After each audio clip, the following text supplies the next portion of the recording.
Ready start.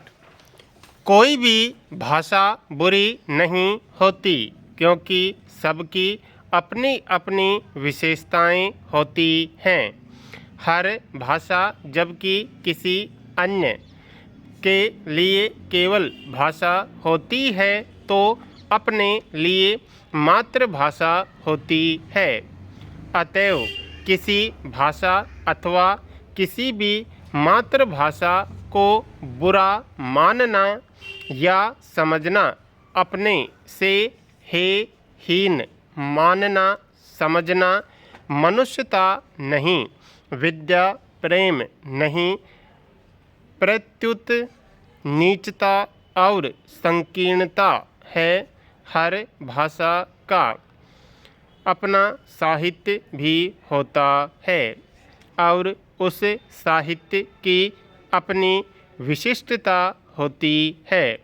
उस विशिष्टता में किसी भी देश की मानसिक विलक्षणता रहती है। इन सारी बातों की जानकारी के लिए ही विदेशी भाषाओं का अध्ययन होता है।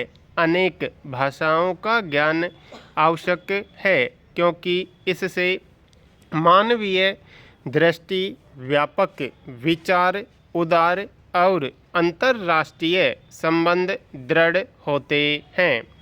इसलिए विदेशी या दूसरी भाषा का विद्यार्थी होना अनुचित नहीं है, लेकिन विदेशी या दूसरी भाषाओं को पढ़ने के पहले अपनी राष्ट्रभाषा और मातृभाषा का ज्ञान होना नितांत आवश्यक है।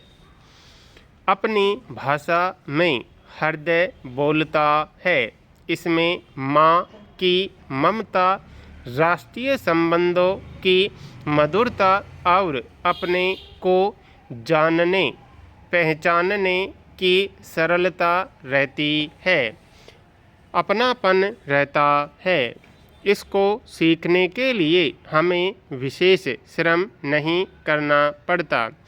हिंदी भारतवर्ष की आधी से अधिक जनता की मातृभाषा तथा देश की राष्ट्रभाषा है। इसी में हम अपने मन की बात सोचते हैं, किसी विदेशी भाषा में नहीं। वह हमारे लिए सहज और सुबोध है। अतएव विदेशी भाषा सीखी जा सकती है, लेकिन वह अपनी नहीं हो सकती, क्योंकि हमारी अभिव्यक्ति को सहज वाणी नहीं प्रदान कर सकती। विदेशी भाषा मस्तिष्क की वस्तु हो सकती है, हमारे हृदय की वाणी नहीं हो सकती। मनुष्य के साथ जीना मरना सदा ही लगा रहता है। जन्म होता है तो मृत्यु भी होगी, यह अवश्यंभावी और निश्चित है। इसमें किसी प्रकार का भ्रम नहीं हो सकता।